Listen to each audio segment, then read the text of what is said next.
Hello guys and welcome back to the channel. So as I'm sure that you have noticed, I have scaled way down on the videos that I've been making, and that's because I got blessed by baby number 4 and cursed by very little sleep, and none of the routines in the family. We had very good routines with the 3 kids, and when baby number 4 came, everything was disturbed, and we had to find new ways of how to put the kids to sleep, how to sleep through the night. For example, I still don't really have my own room and bed. Whatever. We don't need to go into this. The point is, I've been gone, and this video is going to be about that and about an update regarding the Mars sample return mission and Rocket Lab. So I was thinking we take the Mars sample return first, because that has to do with Rocket Lab, and then if you're interested in me and what's going to happen with the channel, then you can stay at the end of the video and do that. So today the long-awaited announcement has been made by NASA, and it was posted in a very lame video on YouTube, where NASA administrator Bill Nelson spoke and just said that NASA is going to pursue 2 alternatives for the Mars sample return. One of them is the sky crane option. That is actually how the 2 rovers that are on Mars, Curiosity and Perseverance, have been deployed, I believe. I might have messed up the names. So it's a very tested system. For us Rocket Lab shareholders, all we need to do is that sky crane was not manufactured by Rocket Lab, so no Rocket Lab on that one. And the second option is commercial heavy lift rockets. He actually names Blue Origin and SpaceX, but he said it could be also other commercial actors. Now, the likelihood that Rocket Lab gets this one is very little, because one, I mean, they didn't do the sky crane, and number 2 is the NASA administrator did name SpaceX and Blue Origin, and Rocket Lab doesn't really have a heavy lifter. Now, it could be that Neutron would be able to go all the way to Mars. I'm actually not sure. It's maybe a good question for Peter Beck if we meet him next time, because the samples, as far as I understand, they are like cigar sized, and there's like 30 canisters, so it's really not a lot of mass that needs to come back to Earth. It's like you need to be able to get to Mars, and maybe Neutron could be sent with basically being empty, and then land on Mars, and maybe if it's sent empty, it could go all the way to Mars.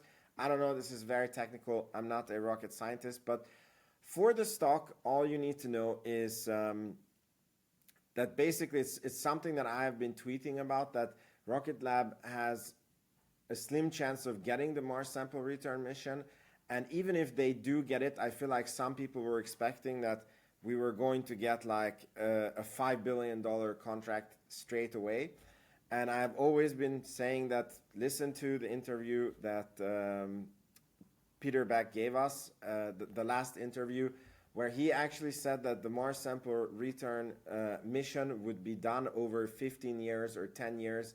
And even that would be a big achievement. And the program would have different milestones, and sometimes you need to wait for the planets to align, and then there's a lot of risks and things involved in this mission, and it would add, let's say it's a $2-3 billion mission done over a 15-year period. It's like $200 million per year, which currently is quite big for Rocket Lab, but it's not a $4 billion contract next year. And over time, it's very, very insignificant compared to how big Rocket Lab was going to grow. So I've always been saying that this is not as big as people think, and we have a low chance of getting it. And also in the end, it became clear, we discussed it on Rocket Lab Weekly, that this was just going to be an announcement on where the direction was going to go, because to actually award contracts, NASA needs to, give out solicitations for the companies to bid on the missions, right? And they have never done this. They just issued, like they paid companies to study how they can return samples from Mars. So overall, it's I don't know. Let me know in the comment if you're disappointed. I think Rocket Lab is going to do just fine. I wasn't counting with them having the Mars sample return mission, and I'm sure we will win other big contracts. So this was the news part of the video. Now we go into the channel part of the video. So I really want to thank the channel members. I'm pretty sure that there's many of you who are watching this part. Your support is really, really appreciated. And yeah, I've been gone. I think this is the longest break I've done from YouTube. It wasn't really a break, because before, when I had a break, it was like I made no videos for like 3 or 4 weeks. Here I actually managed to keep up with Rocket Lab Weekly, which was very lucky. It was literally like after Rocket Lab Weekly, I closed down my laptop and went to my wife, and she's like, labor has started. And then we went to the hospital, and then the son was born. It's such a perfect timing.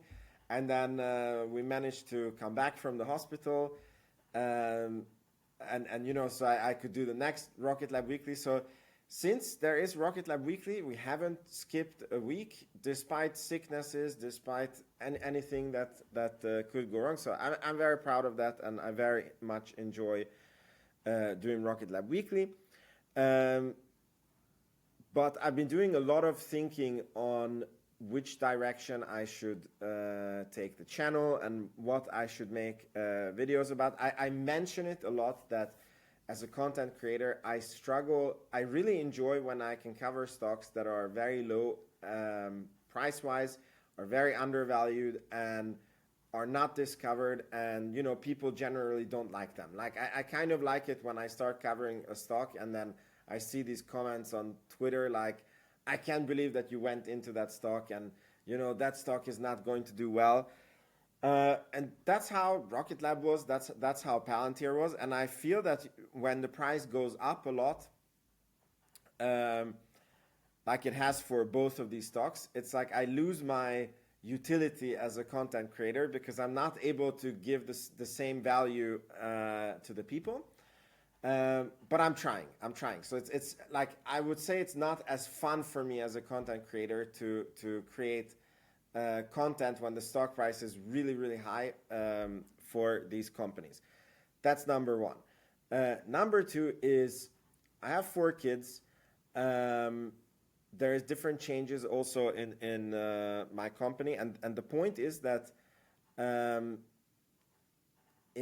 the current state that I am, I kind of, if I'm doing something, I need to be able to make it into a cash flowing thing. Because the 4 kids, they eat a lot, they poop a lot, they need diapers, they need clothes, blah blah blah. I'm sure I don't need to explain it to you. And I was thinking about how can I provide value to the audience in a way that this YouTube could become I don't want to say full-time income, because I don't think I'm going to quit my other job, but like a substantial income that is helping out the family. And I really, really enjoy YouTube. So I would even do it for free. And I have gotten so much out of, because I feel like I have to cover these stocks. So I do way more research than I would otherwise do. And that research really pays off, as you have seen, like with Rocket Lab and Palantir.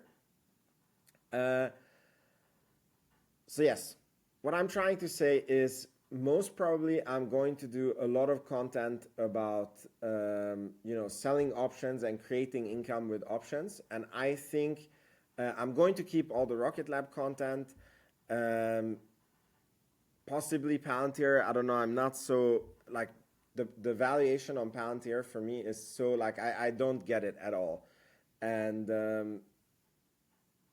I don't blame anybody for taking profits on Palantir at these levels because it just the valuation doesn't make any sense to me. So when I feel like I will make videos about Palantir, if I find any other stock that is very interesting from long-term investment, I'm going to make a lot of videos on that. But I feel like selling options for income is a very, very interesting topic that I want to explore. And it's also something that, I can learn to become like a coach there and, like help others there, which I think could quite easily lead into like making YouTube quite a substantial income. But I know I'm, at the beginning of my journey, so I most probably have to learn a lot myself before I can do this as a coaching or get substantial income from that.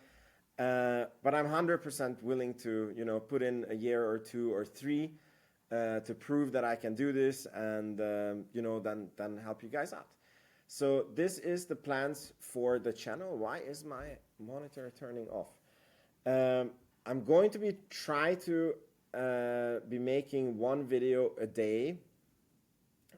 Maybe not the weekends, but I cannot really commit 100% to that because the sleep is still like upside down. So sometimes if you don't see a video from me, it's probably because I fell asleep on the sofa and I didn't get to make the video. But as baby number 4 becomes older and the months go by, it's going to be easier and easier to keep to the schedule. So that was my very long update. Let me know in the comments if you listened to it. It was really a long one, so I think it's only the most gung-ho people who stayed up to this long. And let me know what you think about the future plans of the channel. So again, it's going to be lots of Rocket Lab, maybe Palantir, long-term investing in maybe I will find another stock like Rocket Lab and do like a weekly on it or something. But I really don't want to force that because I feel like it's not like, okay, Rocket Lab is up so much and now I'm going to look somewhere else and find another stock. I feel that when I will find the next Rocket Lab or next Palantir, it will come to me and then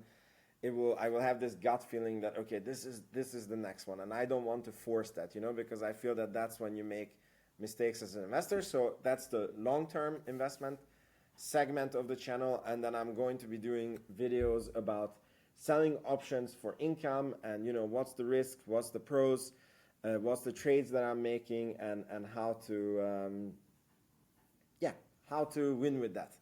So let me know if this is at all interesting to you. Again, super thank you for the channel members and you guys being here. I'm very excited for 2025 and yeah, let's see what this year brings us. See you guys in the next video. Thanks for watching. Ciao, ciao.